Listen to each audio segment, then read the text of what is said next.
I was sharing with you the contributing disciplines to the field of OB. I was sharing with you the contributing disciplines to the field of OB.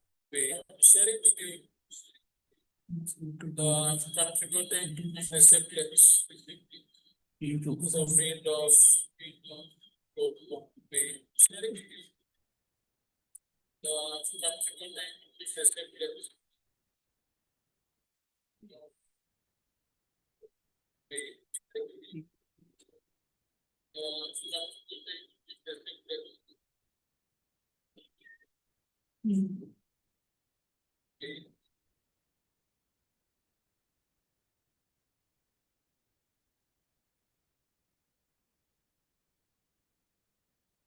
So I think you were able to hear that psychology includes learning, motivation, personality, emotions, perception, training, leadership, effectiveness, job satisfaction, individual decision making, performance appraisal, attitude measurement, employee selection, work design, and work stress. They all leads towards individual aspect when we talk about OB and the contributing discipline as psychology. Now, coming to sociology, the study of people in relation to their fellow human beings. So it is at two levels. One is group level and other one is at organization. In case of psychology, it was largely the individual level. So this OB is studied at individual level, group level, and organizational system level or organizational level. So sociology, if we say for group, it is about formal organization theory, organizational technology, organization change, organizational culture. And for system level, it is group dynamics, work teams, communication, power, conflict, intergroup behavior. And if we combine these, which is known as social psychology, it is an area within psychology that blends concepts from psychology and sociology and that focuses on the influence of people on one another. Social psychology has an impact on group and behavioral change, attitude change, communication, group decision, group processes, and group decision making. These are the items you can say which are responsible because of social psychology and leading towards the group behavior. Then there is another contributing discipline to the field of OB, that is anthropology, the study of societies to learn about human beings and their activities, like comparative values, comparative attitudes, cross cultural analysis, they all are leading towards group behavior. Whereas organizational culture and organizational environment are leading towards system level or organization system level. Then there is another field called political science, the study of the behavior of individuals and groups within a political environment.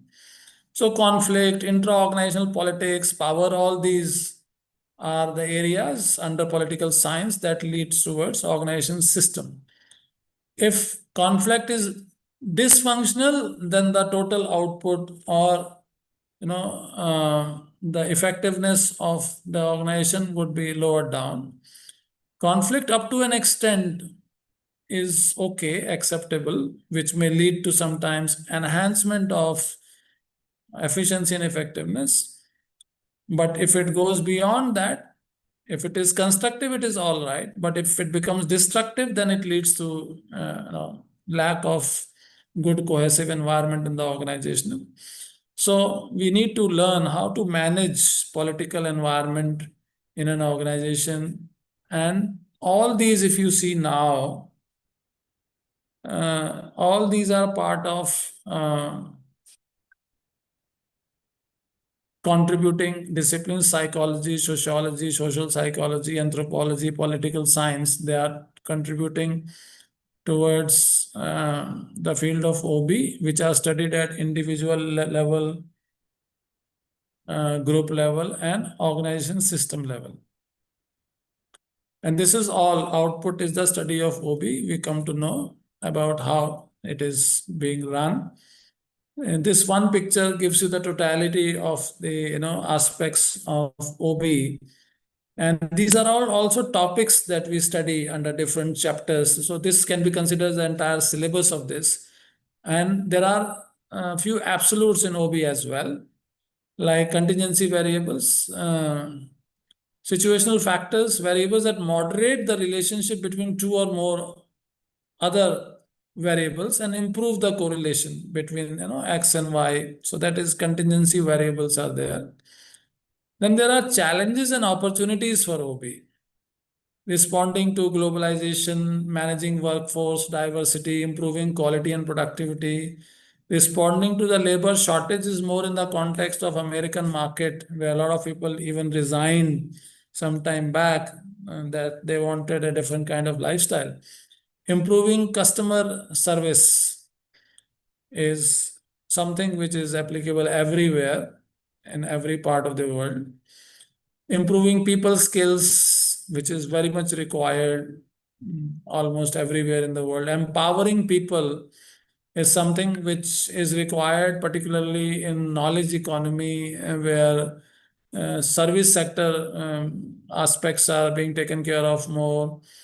And coping with temporariness is something which is also a phenomena which is largely there in the West, but country like India is also facing nowadays the concept of temporariness. What used to be for an organization to stay like permanent employee and things like that in the past, it is no longer there. So this phenomena is touching lives in India or Bharat also.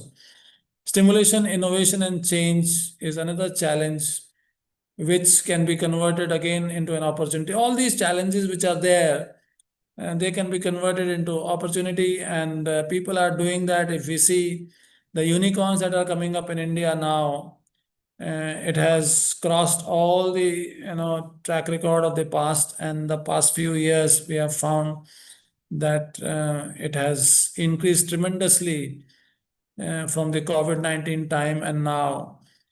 So innovation is taking place in organizations and startups, and they are being acknowledged, and that is how they are becoming unicorns and driving the change.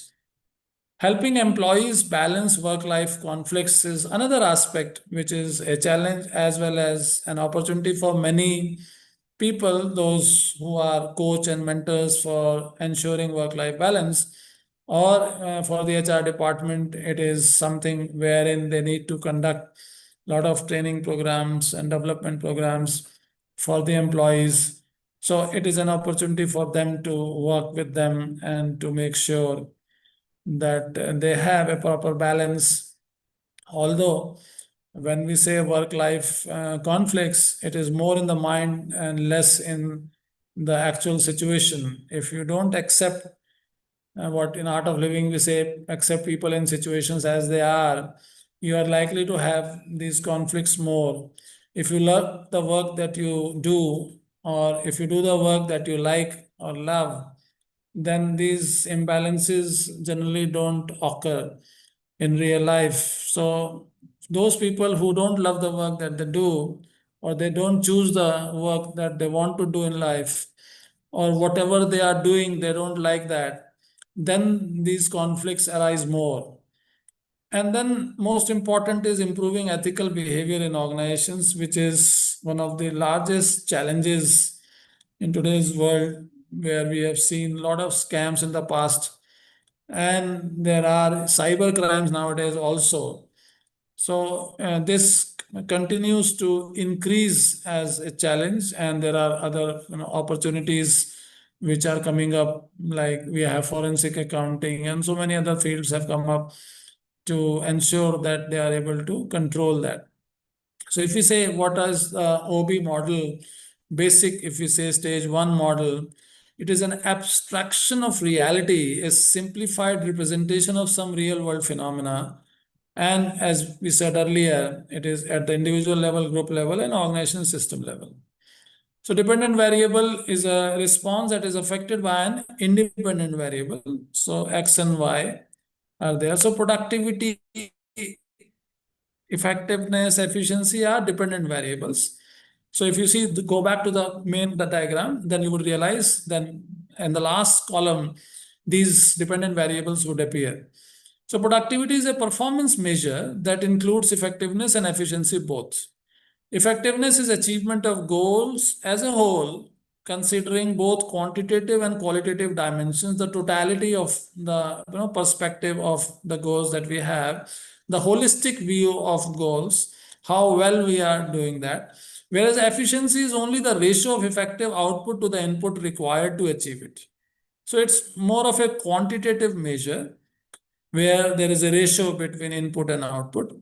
And effectiveness includes both efficiency as well. Absenteeism is a failure to report to work.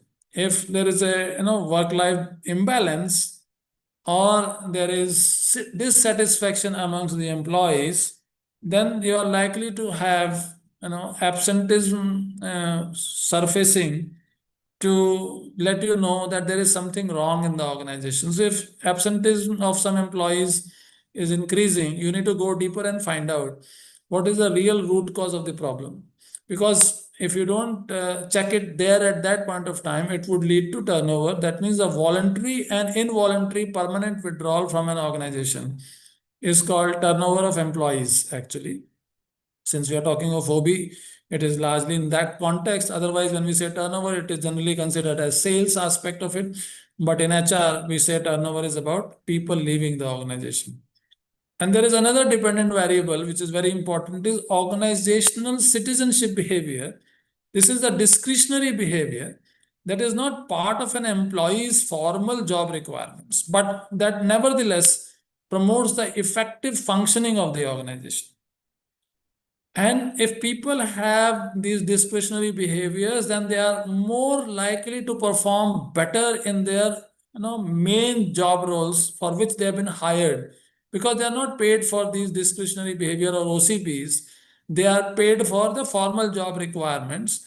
But if they are showing OCB, that means they are first completing generally their basic formal job requirements, and they are going beyond the call of the duty to support the organization or the society as large or the nation as a whole. And that is what OCB generally means about. And another important dependent variable is job satisfaction, a general attitude toward one's job, the difference between the amount of reward workers receive and the amount they believe they should receive. So if it is matching, then you are satisfied. If there is a difference, then you are not satisfied. So independent variables could be at the individual level, group level, or organization level, or systems level, which we have seen in the earlier diagram. The presumed cause of some change in the dependent variable is known as the independent variable. So it can be due to personality or attitude and so on and so forth, as we have seen, the psychology, social psychology, and so on and so forth.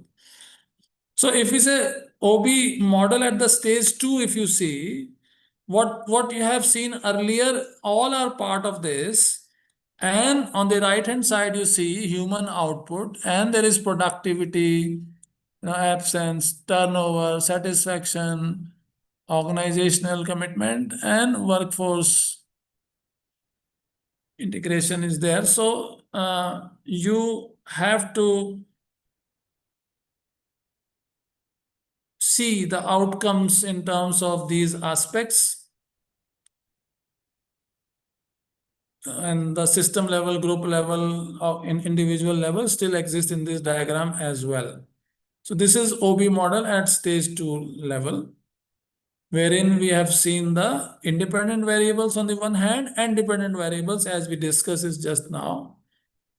And if we summarize, OB is a field of study that investigates the impact that individuals, groups, and structure have on behavior within an organization. OB focuses on improving productivity, reducing absenteeism and turnover, and increasing employee satisfaction and organizational commitment. OB uses systematic study to improve predictions of behavior. So these are some of the important dimensions of OB which were important to be discussed at this stage. We can conclude at this point for this particular session. Otherwise, it would go longer than required. And if you have understood it well, that there are so many aspects under each of the contributing disciplines, like psychology has so many, and so on and so forth. And there is a dependent variable also. So if these independent variables, if we work on, if we improve the morale of the people, if we give them, motivation, intrinsic motivation gets ignited, then you will have a very different kind of, output which you really look for. So we are going to stop here now. And if you have any questions, you can send in the chat box also. In this, the message, it is on YouTube.